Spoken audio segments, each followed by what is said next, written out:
just not enough.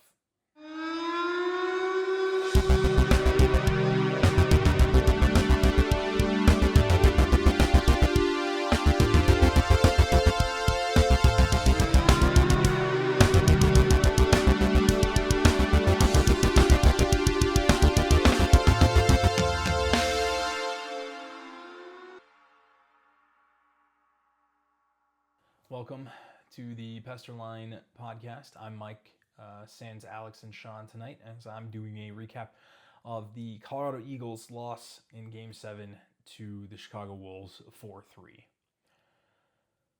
And the title of this episode is exactly what the problem was. It's just not enough. Everything they did, every opportunity they had, they just could not find a line past here. I'll address my big problem later on, but let's get down to brass tacks of what happened in this game. Colorado dominated for a good portion of the middle of the first period. They took an early penalty. Chicago got a few shots off, but Colorado, for the most part, kind of pushed the pace until about 5 or 6 minutes left in the first period, and then it got a little muddy in the neutral zone, and it became a challenge. And then Jacob McDonald, whom I love, one of my favorite Eagles, loved when he played with the Avs too, takes a dumb retaliatory penalty. Miner gets a little pokey poke. They have a little scrum, and he comes way too far, makes contact, bad penalty, 100%. They're going to call it almost every time. And Noah Philp puts it away. Bad backside protect, nothing Miner can do. They go up 1-0 on the power play. They're 1 for 2 on the power play. They won't get a power play for the rest of the night. None. Colorado had a power play earlier in the period, didn't do much with it, and that unfortunately led to nothing. So we're down 1-0 going into the first period intermission.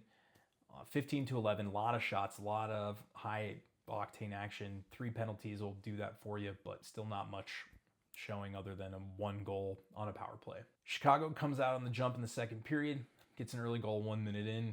Bradley Nadeau couldn't clear the zone. Nadeau makes a great play on it. Phil picks up his second point.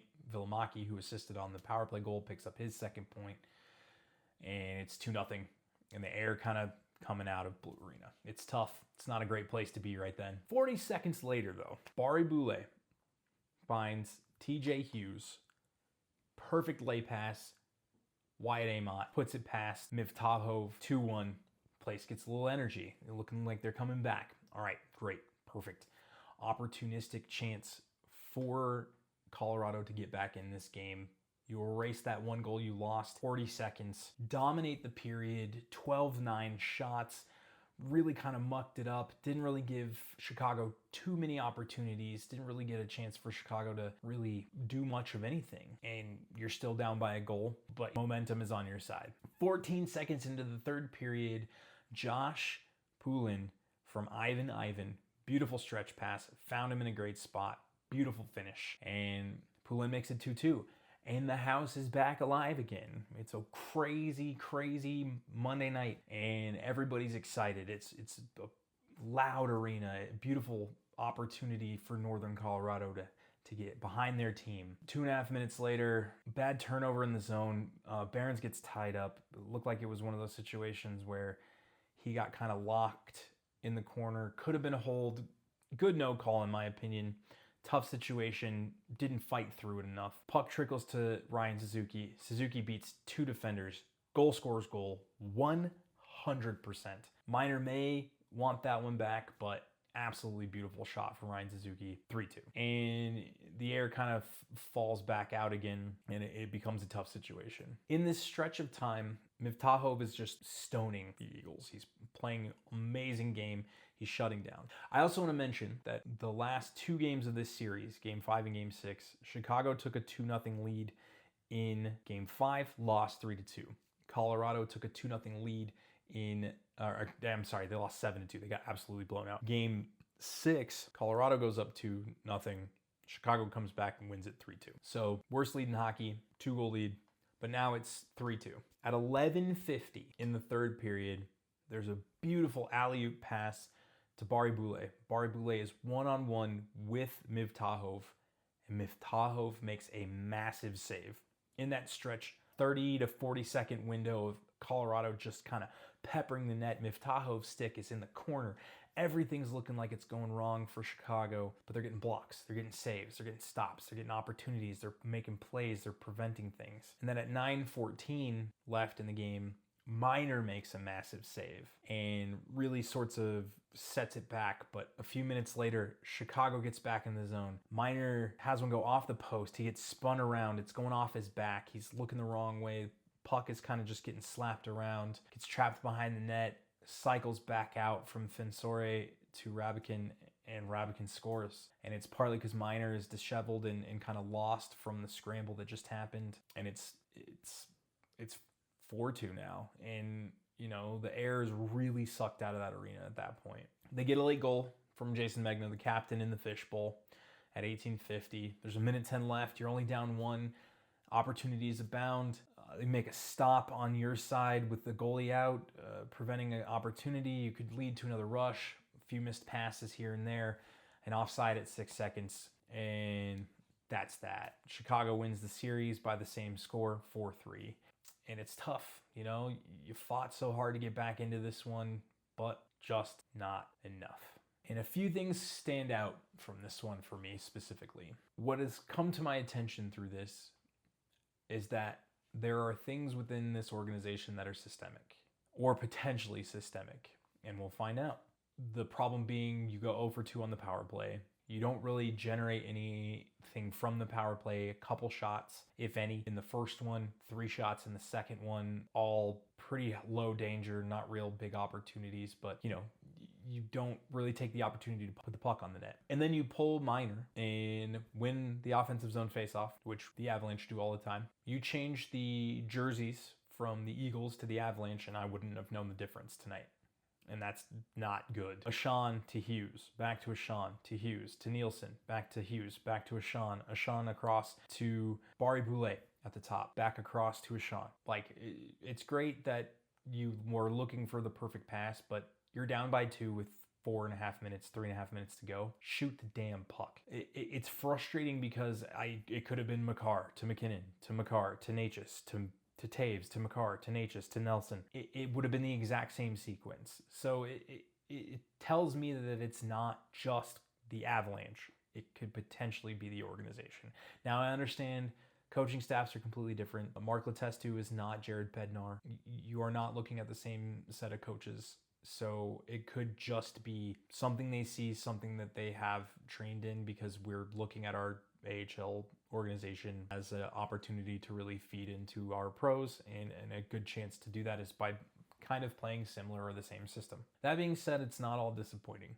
Ladies and gentlemen, TJ Hughes will be a member of the Colorado Avalanche next year, and he's going to be a problem. He is exactly what this bottom 6 is missing in terms of playmaking ability, size, strength. He can play center if you need him to. He likes playing on the wing. He's got great hands, great skills. I am expecting to see what his physicality is going to look like in the NHL. That's pretty much my only major concern. I'd like to see more of Ivan next year. I would be remiss to say that I wouldn't hate seeing Poulin get some time as well.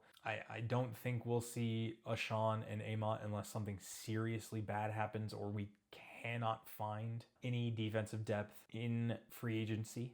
You know, I love what we saw from Ashawn in the playoffs. I liked what I saw from Ashawn tonight, but size matters in the NHL in some regard, and both of them are vastly undersized, very talented defensemen, but I don't think they're NHL caliber for night in, night out.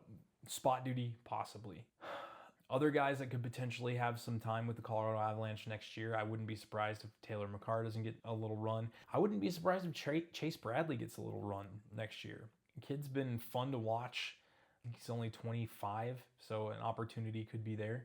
And don't write off, if necessary situation, Trent Miner as well. Had a phenomenal postseason. I can't really put too much blame on him for this one. The challenge really now comes down to what happens with this roster moving forward for next year, is how they change for the Avalanche. And also they are losing Kim Weiss to PWHL Las Vegas, as she will be their new head coach come next season. Congratulations to Kim. Very, very earned. She's worked her ass off through the organization to get where she is, and I hope that opportunity blossoms. She did unfortunately lose Hillary Knight tonight. Hillary Knight was traded to Detroit in a sign and trade deal. So I'll be curious to see what that Vegas lineup looks like. But Detroit, they look scary. That's another topic for another video. So Chicago moves on, the Carolina affiliate, making it a potential doubleheader for the Carolina teams, as they have a chance to win the Calder Cup, as they'll face off against the Toronto Marlies, who are in the complete opposite situation that the Carolina Hurricanes are in.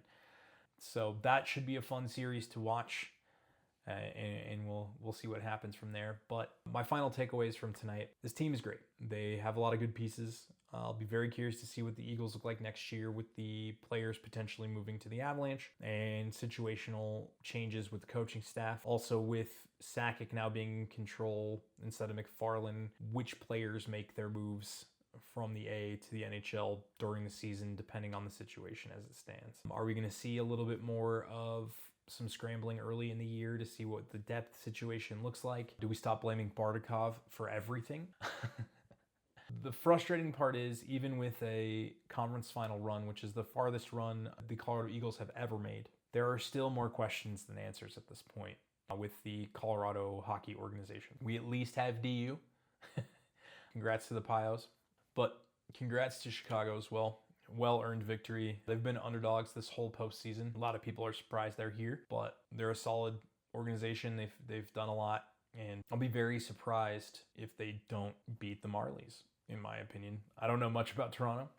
Based on what I've heard about Chicago through this whole stretch and what I've seen in the last few games against Colorado, they're a tough team to deal with. I mean, they even lost Caden Primo in Game 5, and Amir Miftahov was superb. 39 of 42 tonight. Guy played his butt off. Came in and played well in Game 6 as well. Can't deny that.